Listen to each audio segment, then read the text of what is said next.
Lo primero que quiero compartir es que estamos hechos de hábitos.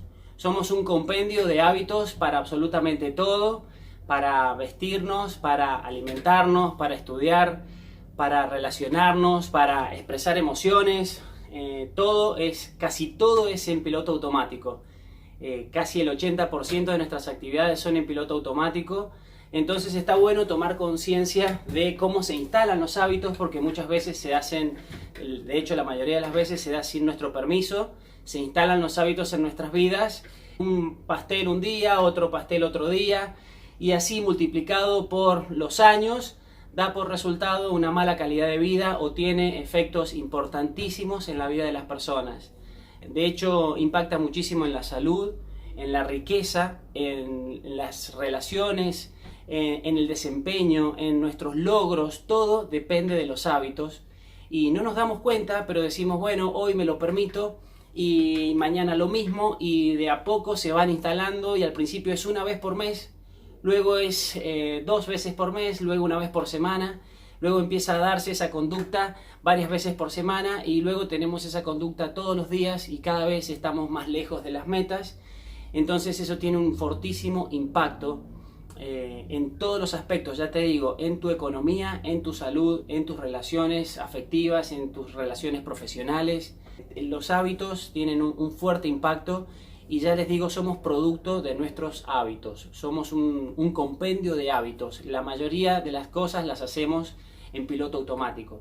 Así que bueno, vamos a tomar conciencia de algunos aspectos. Quiero primero destacar, los hábitos están buenos porque tienen una función, y la ciencia viene a decir que los hábitos se dan para ahorrar energía. Es decir, el cerebro automatiza ciertas actividades para no tener que estar pensando constantemente en ellas. Entonces de esa forma evita energía, evita tomar decisiones. Entonces yo acá les voy a mostrar, acá lo tengo a Cerebrity, mi compañero. Aquí lo tienen. Entonces quiero mostrarles cómo se establecen los hábitos. Los hábitos sencillamente son redes neuronales, son una serie de neuronas que se van conectando. Entonces acá yo con esta lana les voy a mostrar, tengo este cerebro lleno de clavitos. Entonces fíjate. Si vos practicás algo, es como estar tejiendo, armando un tejido neuronal. Literalmente es un cableado, son neuronas que se conectan, y mientras más lo ejercitas, más se va a afianzar esta conducta y va a quedar asociado, y se va a establecer una autopista neuronal, una red neuronal. Vamos a estar cada vez afianzando más una conducta. Al principio, cuando aprendiste a escribir te costaba, lo mismo cuando aprendiste a manejar o a atarte los zapatos. Es como que al principio tenías que pensar, pero luego de tanto practicarlo, eso devino en un hábito, se hizo automático. Tus manos ya saben cómo hacerlo, tus manos ya saben cómo escribir, y también para manejar, y también para hacerte de comer, para todo tenemos hábitos. Y es porque lo hemos practicado tanto que esto empezó a convertirse en un hábito. Entonces tenemos así, se formó una red neuronal, es un cableado que facilita las actividades. El caso es que muchas veces tendiste una red neuronal para fumar, por ejemplo, o para algo negativo. Entonces muchas personas me preguntan, bueno, ¿cómo hago para cambiar? ¿Cómo hago para soltar este hábito? Porque quiero cortar con fumar, o quiero dejar de beber, o quiero dejar de comer. Entonces, lo primero que tenemos que saber es que los hábitos no pueden ser erradicados. Atenti con este concepto. Los hábitos no pueden ser erradicados. Los hábitos solamente pueden ser reemplazados. No podés abandonar un hábito porque siempre queda latente. Es muy frecuente personas que fuman y dejan de fumar un tiempo, y luego ante una dificultad vuelven a fumar. ¿Y por qué? Porque el hábito siempre estuvo latente. Es como se dice por ahí que uno nunca olvida cómo andar en bicicletas. Andás en bicicleta, una vez que lo aprendiste, por más que no lo practicás, ya lo tenés incorporado. Claro, porque los hábitos quedan latentes, nunca los perdemos, quedan siempre alojados en nuestro cerebro. Y esto también está bueno que así sea, porque imagínate que vos te vas de vacaciones y durante las vacaciones no abriste la computadora o no leíste o quizás no te subiste al auto para manejar y entonces cuando volvés tenés que aprender todo de nuevo. No, malísimo, porque imagínate haber olvidado todo. No, los hábitos siempre quedan. Una vez que lo aprendés, queda eso latente, para bien o para mal. El caso es que cuando nosotros queremos cortar con una conducta, tenemos que retejer un nuevo hábito. Encima de este hábito tenemos que tejer otro hábito. Entonces, fíjense, la idea es, si yo quiero, supónganse, dejar de fumar y tengo que buscar un hábito por el cual lo reemplace. ¿Qué voy a hacer en los momentos en que fumaba? ¿Qué voy a hacer en los momentos en que fumaba a partir de ahora? O supongamos, si tenés una depresión y estás pensando mucho en tu tristeza, y aunque no te parezca, la depresión también es un hábito, es una manera de relacionarte con vos mismo, con el mundo. Entonces tenés que retejer un hábito encima de eso. No es que uno pueda de un segundo para el otro o dejar la depresión o dejar de fumar o dejar de comer.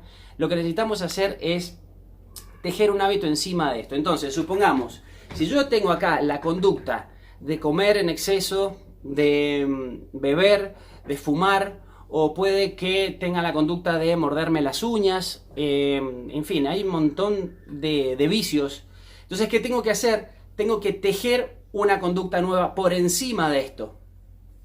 Fíjate, yo aquí utilicé una lana más clarita. Entonces, insisto, debemos reemplazar los hábitos. Fíjate, ¿ves? Yo voy a reemplazar de esta manera una nueva red neuronal. No puedo dejar un vacío. Tengo que Haciendo la edición del video me doy cuenta que no queda claro el aspecto de que reemplazar un hábito es puntualmente en el tiempo que ocupabas en el hábito que querés abandonar, tenés que utilizarlo para un nuevo hábito. Es empezar a utilizar ese tiempo para invertir esfuerzo en una actividad nueva, y eso es lo que va a permitir dejar atrás el vicio que querés cambiar. El hábito anterior por uno nuevo. Esta es la clave. Por eso es que decimos en psicología que no tiene mucho sentido focalizarse en lo negativo o en lo que quiero cambiar. Mejor tengo que focalizarme en lo que quiero construir. En lugar de estar haciendo hincapié en dejar de fumar o en dejar una conducta, mejor tengo que hacer hincapié en la conducta que debo construir encima de esa otra para poder abandonarla. Es como que los seres humanos necesitamos tener el cerebro ocupado. En una mente ociosa anida la enfermedad. Si uno se pasa mucho tiempo sin hacer nada o sin un trabajo, seguramente van a empezar cavilaciones o preocupaciones porque, insisto, el cerebro necesita estar ocupado. Entonces, si yo quiero reemplazar una conducta, si quiero cambiar una conducta, tengo que reemplazarla. A ver, gente. Bueno, entonces ya tenemos una de las primeras claves, es que, miren, esto que les estoy contando está en este libro, El poder de los hábitos. Este libro tiene la máxima tecnología de lo que son los hábitos, y es muy importante destacar esto, ¿no? Que no puedo abandonar un hábito, tengo que reescribir, o mejor dicho, tengo que reemplazarlo por otra cosa. No podemos abandonar así de la nada un hábito. Quiero decirles que el cambiar los hábitos no es una tarea que pueda ser necesariamente en poco tiempo, ni tampoco fácil, pero sí es posible. Tenemos que saber que si uno lo intenta y sabe las claves, las reglas de oro de cómo cambiar los hábitos, se puede hacer perfectamente. Lo que pasa es que esto requiere cierta disciplina, insisto, esto requiere de un tendido de una nueva red neuronal. Entonces vamos a analizar el hábito para que vean cuáles son las partes que lo componen. Los hábitos se componen de 3 elementos básicos. El primero es la señal. Este es el primer elemento. La señal, luego tenemos la rutina y luego existe una recompensa.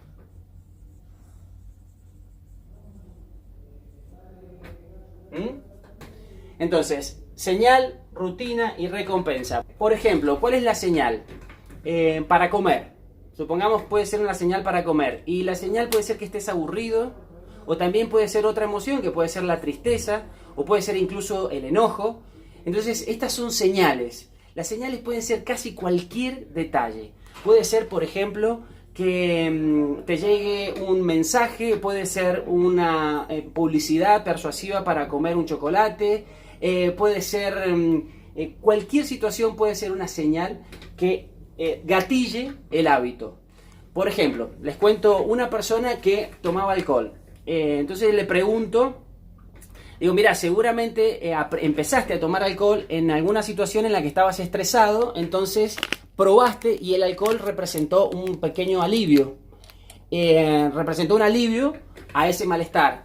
Y ahí empezaste, tu cerebro asoció ese bienestar y empieza una vez, luego 2 veces, luego 3, luego 5 y empieza a generarse este hábito. Pero primero tuvo una señal, que fue que estaba en el avión, entonces había mucha turbulencia, pidió una medida de alcohol para tomarse y calmarse, y ahí aprendió, su cerebro generó algo que es muy importante. Los hábitos tienen el objetivo de generar emociones y de tapar otras emociones. Entonces, si uno come por aburrimiento o come porque está angustiado, ¿qué hace la comida? Tapa esa emoción y genera una sensación de satisfacción, que es la recompensa. Entonces, ahí está, que es la recompensa.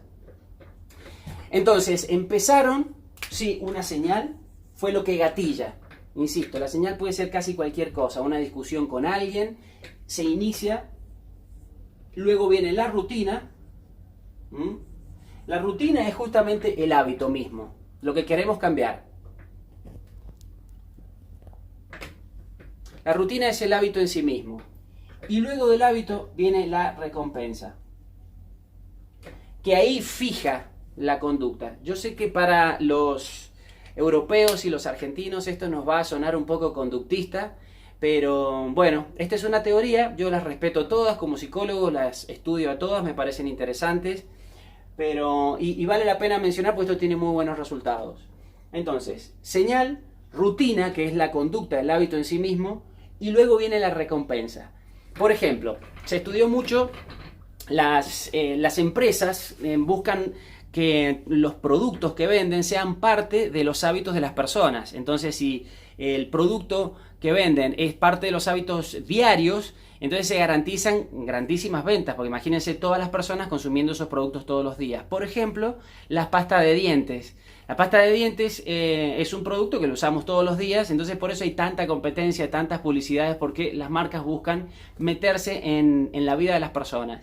Entonces descubrieron algo muy interesante. En primer lugar, las pastas de dientes tienen muy poco efecto. En realidad, si uno se lava los dientes sin pasta de dientes, es casi el mismo efecto.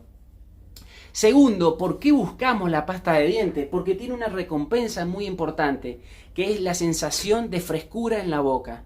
Se dieron cuenta los investigadores y las empresas de marketing que lo que venden los productos son sensaciones. Es decir, uno compra un auto, ¿por qué compro el auto? Y porque quiero sentirme cómodo o quiero sentirme seguro. Las empresas venden sensaciones a través de sus productos.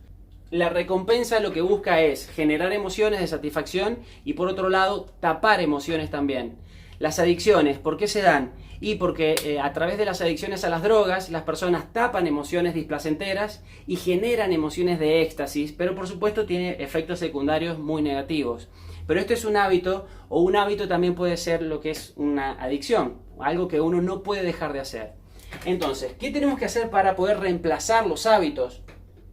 Tenemos que respetar la misma señal y la misma recompensa, pero tengo que reemplazar la rutina, que este es el hábito en sí mismo. Esta es la clave. Insisto, el hábito se compone de estos 3 elementos: señal, rutina y recompensa. Entonces yo lo que tengo que hacer para poder reemplazar, retejer un hábito sobre el hábito anterior es respetar estos 2 y crear una nueva rutina. Por ejemplo, si tenés el hábito de comerte las uñas y te mordés las uñas, entonces primero hay que identificar cuál es la señal que te invita a comerte las uñas. Entonces puede ser que sea una sensación de frustración, aburrimiento, miedo, nerviosismo. Hay que ver qué es lo que te lleva a morderte las uñas. Entonces ya identificás la señal. La conducta, la rutina es morderte las uñas.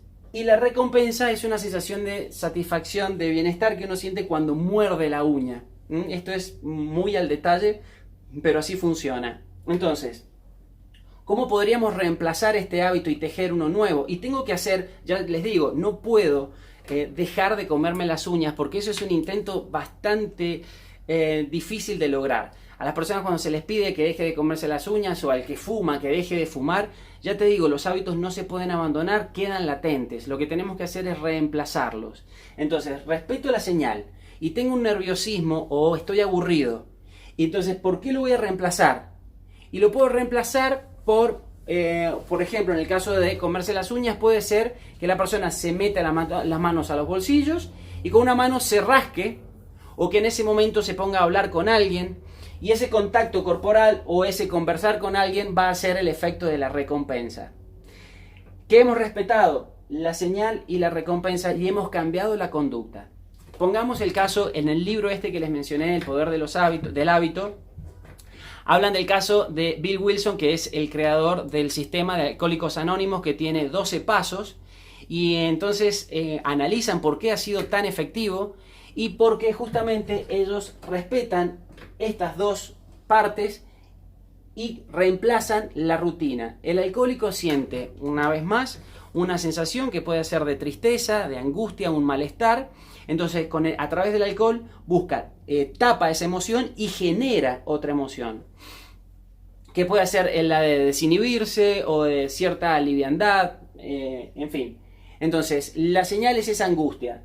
La rutina era beber y la recompensa es calmar esa emoción.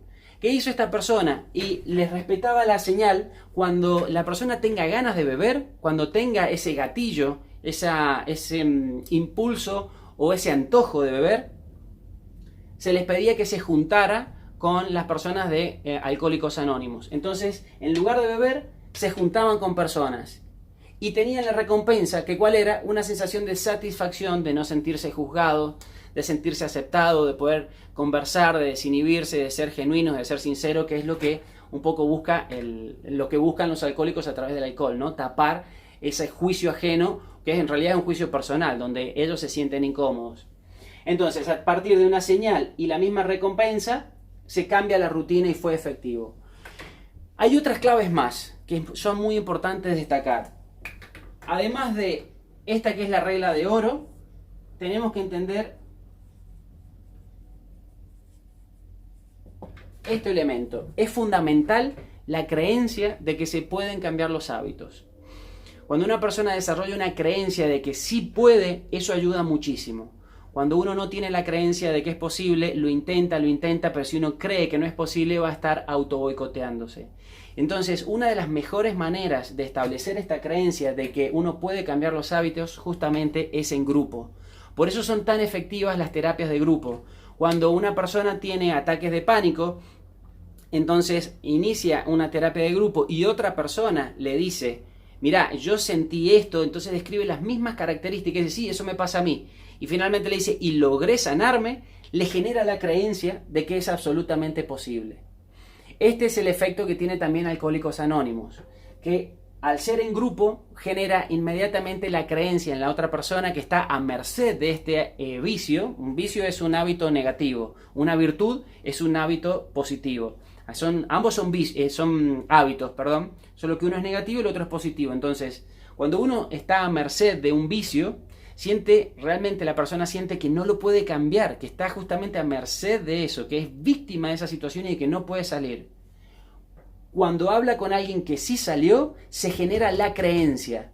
Es muy importante, las investigaciones hablan de que si se hace este método de respetar la señal, cambiar la rutina y respetar la recompensa, sí se cambia el hábito, es decir, se reemplaza por otro. Pero si la persona no tiene la creencia de que se puede mantener, y vuelven a caer en la conducta cuando hay una situación de estrés. Entonces hay que tener la creencia de que es posible. Y para esto, el grupo es fundamental. Entonces, para lograr la creencia, todo lo que son actividades en grupo, disculpen, a ver, esto es un verdadero vivo, voy a sacar, ahí está. Es un verdadero vivo, me están mandando unos WhatsApp. Bien, entonces, la actividad en grupo o el compromiso de a dos personas aumenta muchísimo las probabilidades de que uno logre completar este circuito para reescribir un nuevo hábito. Entonces, para establecer la creencia, actividades en grupo, ya puede ser ir a algún equipo, por ejemplo, el gimnasio. Si uno quiere hacer ejercicio, quizás no tenga la voluntad de ir solo, pero si vas a un grupo, empezás a un gimnasio en grupo, tenés muchas más probabilidades de que se genere ese compromiso, la creencia de que sí se puede. Entonces el grupo te va llevando. Esta es otra de las claves. Pero para poder desentramar un hábito es fundamental identificar eso, tener un autoconocimiento. Por eso en este punto la educación emocional es fundamental. Yo tengo que poder saber cuál es la señal. ¿Qué se pide para empezar a desatar un hábito? Nada, la persona cuando tenga una necesidad de, por ejemplo, comer, tiene que anotar. El primer momento, la primera etapa es tomar conciencia lo más que pueda de las señales. No necesariamente lo cambies todavía no cambies la rutina. Primero es tomar conciencia de las señales. Anotar, por ejemplo, en qué momento sentiste ganas de abrir la heladera y comer un dulce o comer un pastel. Entonces tenés que anotar 4 veces al día, 5, 10, 15, las que sean. Luego tenés que tomar conciencia a qué se debe esto. Es decir, ¿comés realmente por hambre? ¿O es porque estás aburrido? ¿O es porque es una situación de frustración? ¿O por un estrés? ¿O le subyace a esto una tristeza? Entonces es muy importante tomar conciencia, porque en función de la emoción que subyace al hábito va a ser la recompensa. Por ejemplo, si yo como por tristeza, entonces, bueno, está bueno, identifico esas situaciones y busco qué rutina puede reemplazar la comida. Entonces, eso te da más información. Y bueno, si estoy triste porque me siento solo, quizás la rutina que me pueda venir muy bien es juntarme con alguien, ir y hablar con alguien, o puedo hacer una actividad en grupo, cualquiera sea. Entonces, ¿qué hago? En ese momento en el que uno se quedaba en casa cavilando y comiendo, lo reemplaza por salir a un grupo de pintura, un grupo de lectura, a un voluntariado, a salir a caminar con alguien, ir al gimnasio, ponerte a trabajar, lo que sea. Pero acá reemplazás la conducta. Vamos a hablar de las recompensas. ¿Qué tipo de recompensas puedes darte? Son premios.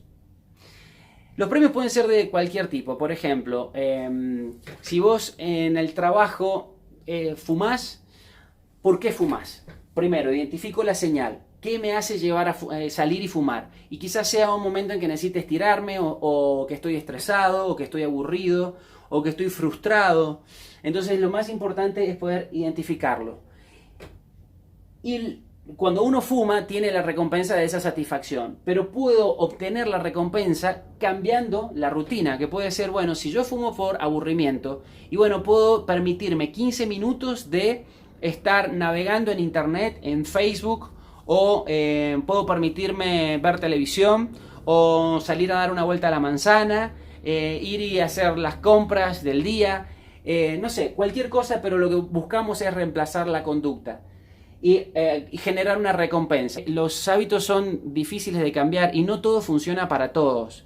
Acá se debe hacer algo ad hoc, es decir, analizando muy bien a la persona, que identifique cuál es la señal que gatilla ese hábito y encontrar una recompensa que le sirva a esa persona. El éxito de Bill Wilson, que inventó este sistema, también hablaba mucho de la creencia, que aunque les parezca raro, entre los 12 pasos para poder dejar de tomar alcohol, tiene que ver con la creencia en algo superior.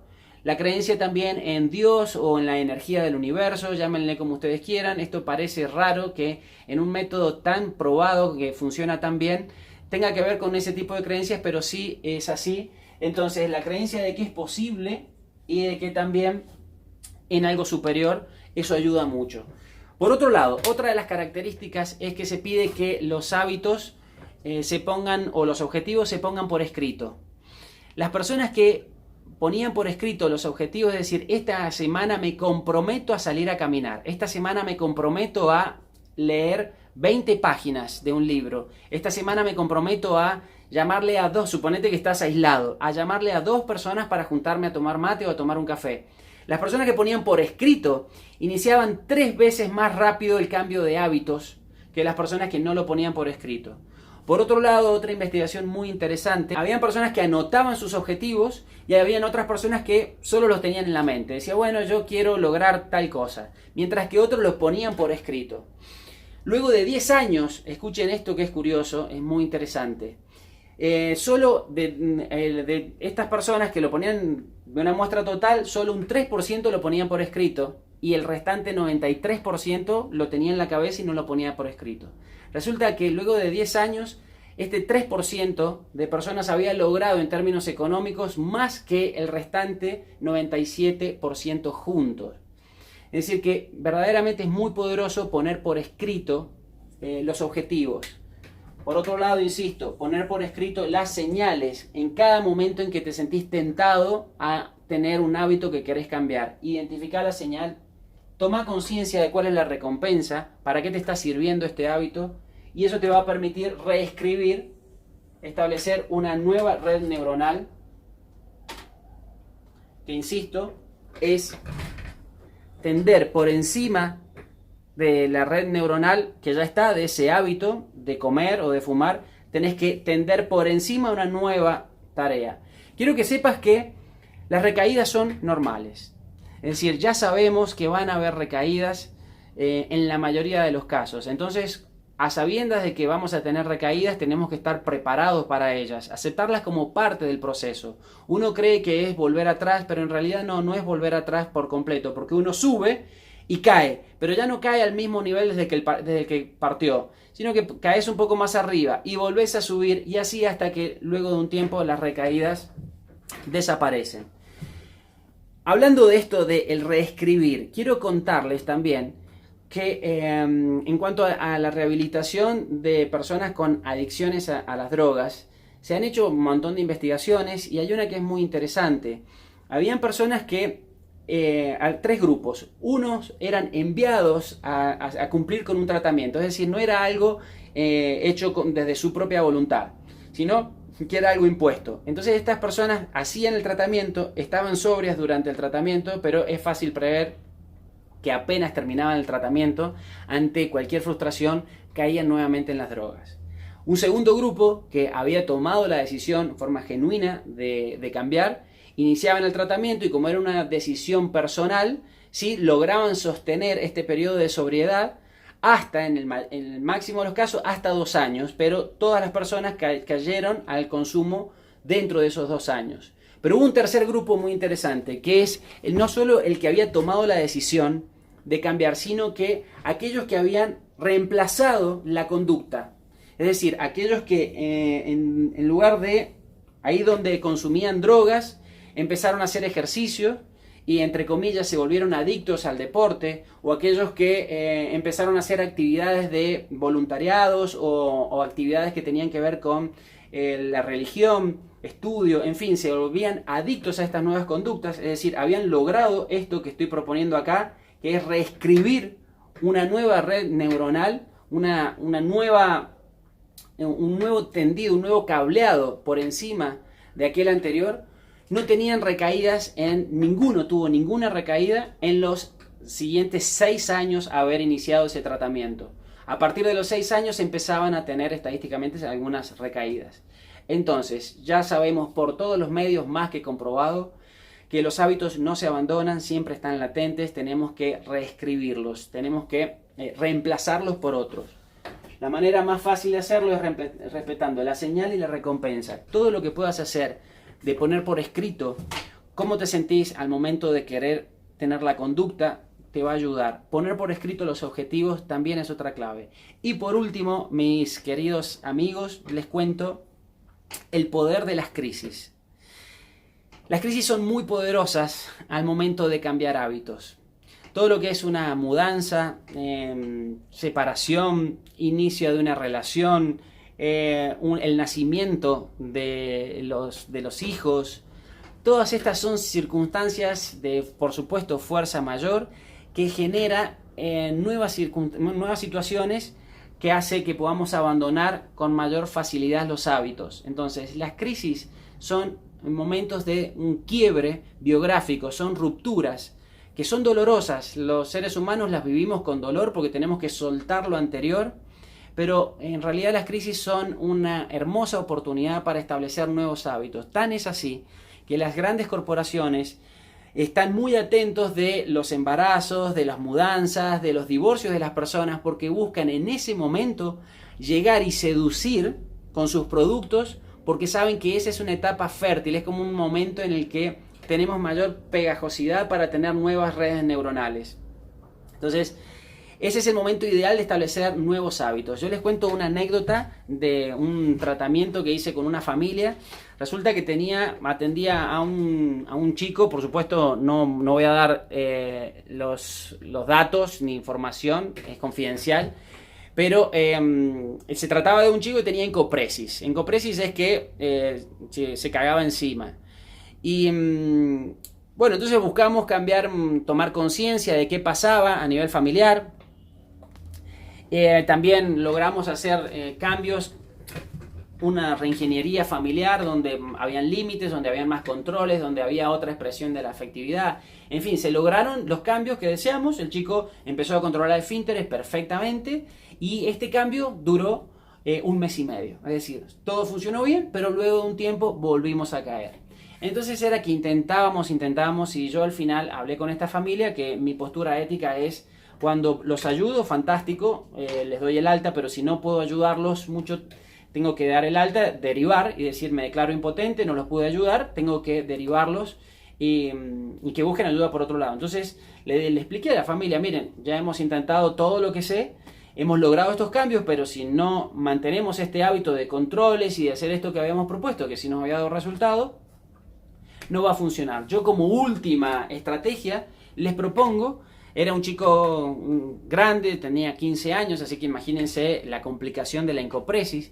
Entonces les propongo que hagamos que haga un viaje de intercambio cultural. Es decir, provoqué una crisis, lo saqué del sistema. ¿Qué pasó? A los 15 días de que estuvo, por supuesto la familia reflexionó sobre esto, pensó, accedieron, y a los 15 días de que el chico se fue de viaje, logró controlar esfínteres y todo funcionó perfecto. Quiero decirles que todos tenemos las capacidades, todos tenemos los recursos. Lo que pasa es que eventualmente nos cuesta o no tenemos la decisión para hacerlo. Y en ese momento las crisis a veces son circunstancias de fuerza mayor. Por eso nosotros tenemos una fuerza que no la descubrimos hasta que el mundo o la vida nos obliga. No sabemos cuán capaces somos hasta que no nos queda otra opción que ser capaces. Entonces las crisis son maravillosas oportunidades para generar nuevos hábitos. Y por último quiero contarles que la voluntad, porque me habían preguntado respecto de la voluntad, voy a hacer otro vivo para ampliar sobre el tema de la voluntad. La voluntad se la estudió y en este libro habla de que es un músculo. La voluntad tiene las mismas características del músculo. Si uno la entrena, va a fortalecer la voluntad. Pero también se cansa, así como un músculo. Si vos estás sosteniendo algo mucho tiempo, se va a cansar tu músculo y no vas a tener las fuerzas para seguir en esa situación. Entonces esto nos ayuda a sacar conclusiones importantes. Yo siempre digo que la voluntad es una maravillosa herramienta que te va a ayudar a alcanzar tus objetivos, pero tenés que elegir tus objetivos acorde a algo que realmente te apasiona, algo que te motiva. Porque quizás vos elegiste ser abogado y estudiaste, te creaste el hábito de estudiar y a toda fuerza de voluntad y te recibís de abogado. Digo yo, fantástico. Pero eso no tiene mucho sentido porque vos no lo hiciste con disfrute. Creo que está mejor elegir algo que es acorde a tu misión, a tu propósito de vida, algo que realmente disfrutás. Por ejemplo, mi caso, a mí me apasiona la psicología. Entonces, yo todos los días estaba motivado, la mayoría de los días, realmente. Estaba motivado, me encantaba lo que estudiaba, pero había muchas materias que no me gustaban. Y para eso sí tenía que recurrir a una herramienta que es la voluntad. Es hacer una fuerza, tanto para decir no a algo o para iniciar una actividad. Por ejemplo, en este caso era estudiar cosas que no me gustaban. Entonces, fíjate, la idea es elegir algo que te apasiona y cuando tenés cosas que no te gustan, ahí sí tenés que sacar la fuerza de voluntad. Pero si vos estás haciendo tu objetivo a fuerza, pura fuerza de voluntad, y la verdad es que quizás que te pongas muy fuerte con tu fuerza de voluntad, pero en algún momento te vas a cansar y no vas a poder lograr los objetivos. Bien, mis queridos amigos, con esto hemos analizado todas las situaciones principales, les he resumido el libro, entonces rápidamente ya nos dimos cuenta que somos producto de nuestros hábitos. Segundo, los hábitos sí se pueden cambiar. Sabemos que los hábitos no se pueden abandonar. Lo único que puede pasar es que podemos reemplazar los hábitos, reescribir sobre ese hábito. Ahí donde yo comía en exceso, tengo que buscar otra actividad, otra rutina nueva. Y la regla de oro para poder hacerlo es respetando las señales y las recompensas. Entonces, cuando abría la heladera para comer, esa es la señal, tengo que reemplazar la rutina. Ahí hablar con un vecino, salir a regar, no sé, ponerme a leer, ver tele, cualquier cosa que cambie la rutina y luego viene la recompensa. Otra característica muy importante es creer que se puede. Cuando uno cree que puede reemplazar los hábitos, realmente se mantienen en el tiempo. Para poder hacer esa creencia posible, es muy bueno hacer actividades en grupo para mantener esta creencia. Por eso son tan efectivos los grupos de Alcohólicos Anónimos o los grupos de terapias grupales para todo tipo de trastornos. Y también las actividades grupales, como puede ser ir al gimnasio en equipo o caminatas que estén agendadas, eso te va a ayudar muchísimo. Bien, las crisis, el poder de las crisis son fantásticas porque rompen hábitos, rompen vicios. Es la oportunidad de establecer un nuevo hábito. Así es que no las veamos con tanto desagrado. Y también por último, lo de la voluntad. La voluntad está buena, se entrena, es un músculo, yo voy a tener fuerza de voluntad y me voy a mantener firme sobre algunas cosas, pero se cansa. Así es que siempre es mejor iniciar rutinas que tengan una recompensa, que sean sanas y que uno la disfrute. Entonces, la señal de ponerle beber. Tengo la señal, voy a reemplazarlo por ponerme las zapatillas y salir a caminar. Y cuando vuelvo tengo la recompensa. Al principio puede que cueste, pero si lo mantenés un tiempo que ahí necesitas la fuerza de voluntad, ya después empieza a automatizarse esto a partir de que tenés recompensas. Bueno, mis queridos amigos, yo creo que con esto estamos. Son geniales, actividades, sí, con mucha voluntad. Bien. Yo creo que con esto es suficiente, esto es todo lo que tenía para contarles. Cualquier consulta que tengas, por favor, déjame tu pregunta abajo de este video, yo voy a estar respondiendo, voy a estar analizando, quizás te escriba la respuesta o quizás si es una pregunta que es más profunda, voy a hacer un nuevo vivo para echar luz sobre esos aspectos. Fantástico, gente, los quiero muchísimo, muchas gracias por hacer posible mi sueño de hacer esto que me apasiona. Apoyen la ley de educación emocional y bueno, nos estamos viendo, les mando un fortísimo abrazo y los quiero mucho. El nombre del libro, ya te lo digo, acá está el nombre del libro: El poder del hábito, el poder de los hábitos, si querés, el poder del hábito. Está en inglés, la verdad es que yo no me he fijado si está la traducción.